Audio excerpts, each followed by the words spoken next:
Binabago ba ng pera ang isang tao? Basta ako, may pera o wala, masama talaga ugali ko.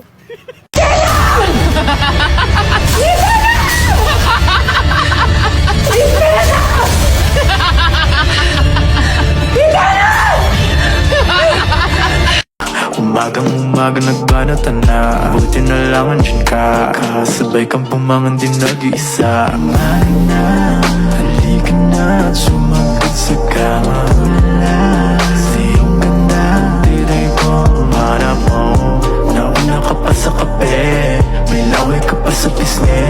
Nawala ng pakialam mo naman masarap ka pa rin. Umarin na, ikaw lang ang katubi sa kama. Tulala sa iyong ganda, nalang sumaba ko. Nauna ka pa sa kape. At dahil Mother's Day ngayon, ibibili natin ng regalo ang Mother Earth natin. Hindi kasi alam ni Mama na lalabas ako today. Kasi actually kakaalis lang niya, may pinuntahan siya. Tamang-tama, opportunity na to na makakaligwak na ang dalaga niya. Ganon ba? So let's go mga mima ko, samahan niyo ko.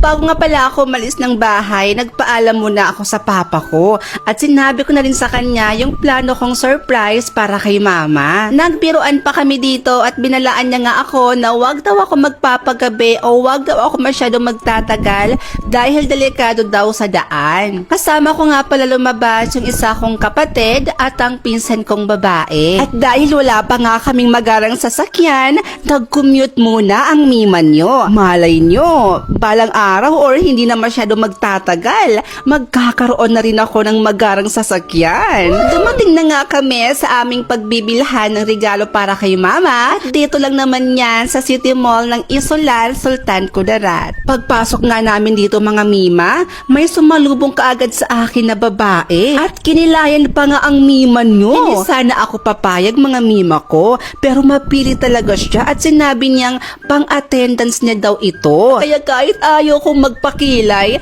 nagpakilay na lang talaga ako mga mima ko. At wala nang ang patumpik-tumpik mga mima ko dahil naghanap na nga ako ng bag na ireregalo ko kay mama. At nakahanap naman ako kaagad ng magandang bag na babagay talaga kay mama, pero yun nga lang, hindi ko na ito na-videohan. Bumili na nga rin ako ng maliit na cake para kay mama para mas matuwa siya sa mga ibibigay ko. At dahil alam kong mahilig si mama sa mga dress, binilhan ko na rin siya nito ng dalawa. Bago kami umuwi, kumain muna kami dito sa Mang Inasal dahil nagre-reklamo na yung kapatid ko dahil nagugutom na daw ito. So pauwi na nga kami mga mima ko at excited na nga akong maibigay yung mga binili ko para kay mama. Sana talaga magustuhan niya ito at ma-appreciate niya.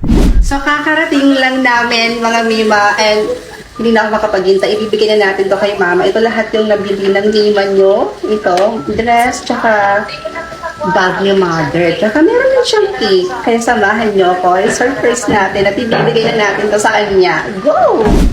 Hi Ma! Happy Mother's Day! It's for you! Emotional. Emotional lang.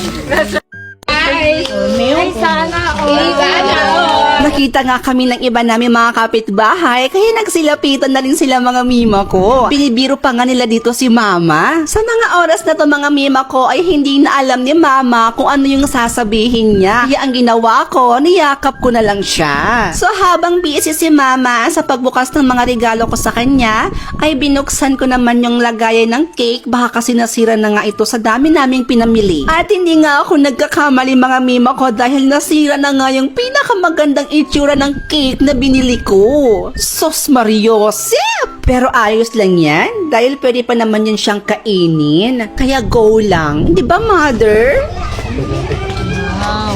O, di ba? Thank you, baby. Wow, ang ganda ng bag. Nagtanong pa talaga si mother kung para daw ba talaga sa kanya yung mga pinamili ko dito, mga mima ko. Baka daw kasi for content lang. Nakakaloka ka talaga, mother.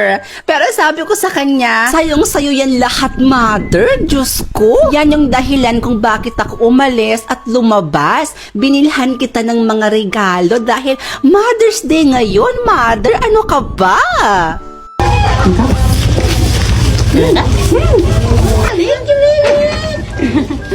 Kaya naman, sobrang saya niya at hindi daw niya in-expect na bibilhan ko siya ng mga regalo, mga mima ko. Pero ganun pa man, maraming salamat po sa pag-iintindi at sa pagmamahal po palagi, Mama. Alam mo, Ma, kung papapiliin man ako ng bagong mama, ikaw na ikaw pa rin ang pipiliin ko, uunahin at mamahalin ko. Happy Mother's Day, Mama ko. Mahal na mahal po kita. At para naman po sa ibang mama, nanay, at sa mga nagpakananay, Happy Mother's Day din po sa inyong lahat. Proud po ako sa inyo at mahal ko po kayo. I'll touch that fire for you. I'll do that 3-4 times again. I testify for you. I tell that lie, I kill that nigga. I do it. All of them around just get the two. I'm not.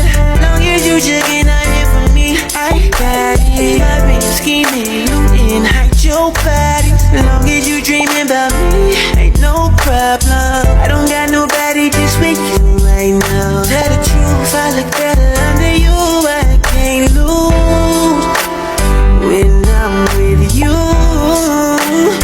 How can I snooze and miss the moment? You're just too important. Nobody do body like you do. I can't lose. Hey. Bes, tingnan mo. Nakakatawa tong bagong kachat kong si Loy. Ang funny niya talagang kausap. Patingin. Eto. Hay nako bakla ka, itsura pa lang yan, parang hindi na ako magtitiwala dyan. Itsura pa lang, mukhang babaero. Hay nako bakla ka, napaka-red flag niyan siguro. Lo, grabe ka naman, Bes. Napaka-judgmental mo. Nagkasabi lang ako ng totoo eh. Oh, itong si Kian, tingnan mo.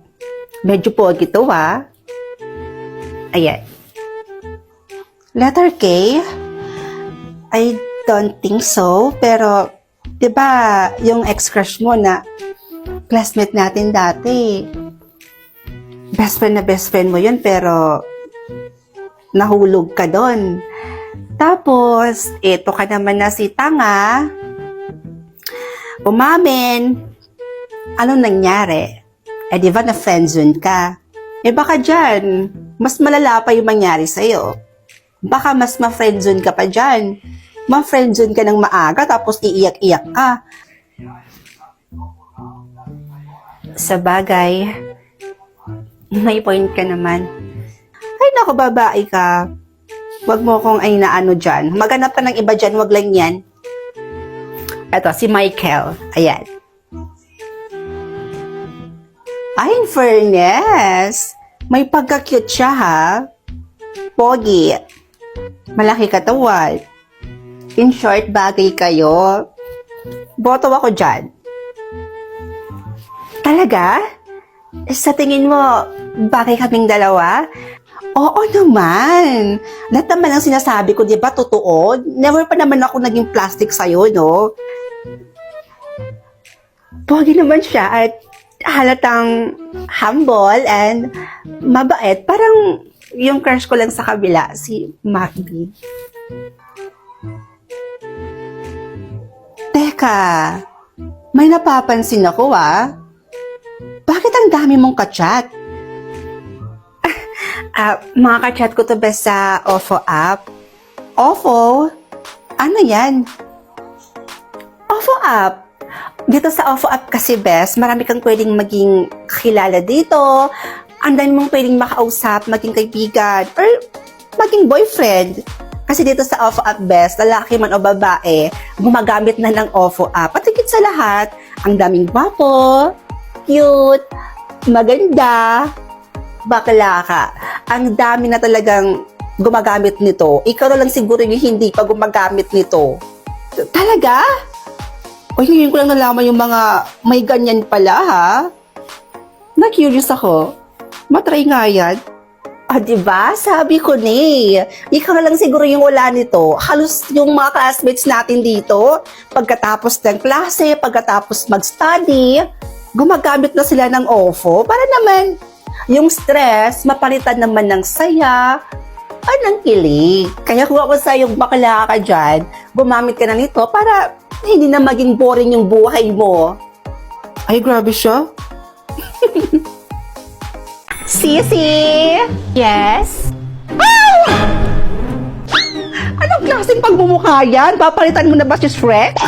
Magkikita kasi kami ng manliligaw ko next week, sis. Dapat fresh at maayos naman yung itsura ko kapag nagkita kami. Ano pala yung green-green na yan na nilagay mo dyan sa mukha mo? Eto lang naman ang Glad to Glow Mugwort Clay Stick. Nakakatulong ito sa acne prone at oily skin na katulad ko. Nakakatanggal din siya ng acne and redness. Paano ba yan gamitin? 2 to 3 times ko lang ito ginagamit at pwede itong i-apply ng morning or night. Travel-friendly size lang siya at ang cute ng lagayan. Ang Mugwort Clay Stick ay madaling gamitin sa matigas na bahagi tulad na lang ng gilid ng ilong. And of course, FDA approved. Bibili rin ako dyan, sis. Lakas makabudol eh.